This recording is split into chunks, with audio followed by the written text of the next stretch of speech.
South African state is made up of three arms.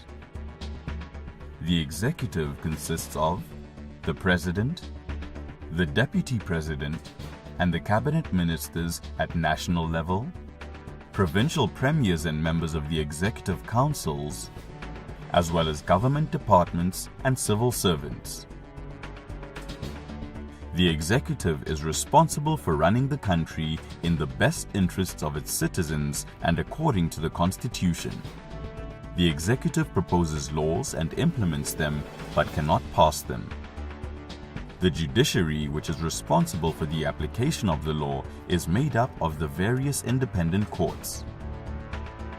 The legislature is made up of Parliament and the provincial legislatures. The legislature is responsible for making and passing new laws that keep to the letter and spirit of the Constitution, and for keeping the executive accountable for their implementation. Parliament has two houses: the National Assembly, which consists of 400 seats, and the National Council of Provinces, which has 10 seats for each of the 9 provinces. Before the national elections, which take place every 5 years, political parties compile ordered lists of their delegates. The number of seats that a political party is allocated in the National Assembly is proportionate to the number of votes that they received. Similarly, members of the provincial legislature are elected on party list proportional representation.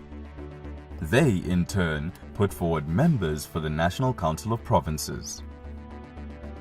Members of Parliament, or MPs, thus represent voters in the work of Parliament over the 5-year term. Most of the work of MPs is done through their participation in small groups or committees. Committees provide the opportunity for conducting detailed research and debate on very specific issues. Because final decisions can only be made during plenary or full house sessions, MPs regularly report on committee activities and make recommendations to the House for debate and decision. In addition to this, MPs elected to the National Council of Provinces spend at least 2 weeks each year outside of Cape Town and working directly in their provinces. 1 week is made available for members of the public to raise challenges relating to service delivery, while the second week is spent working with provincial legislatures looking at how these issues can be addressed. Finally, certain MPs may be elected to perform specific roles for the duration of their term. For instance, the Speaker of the National Assembly or the Chairperson for the National Council of Provinces.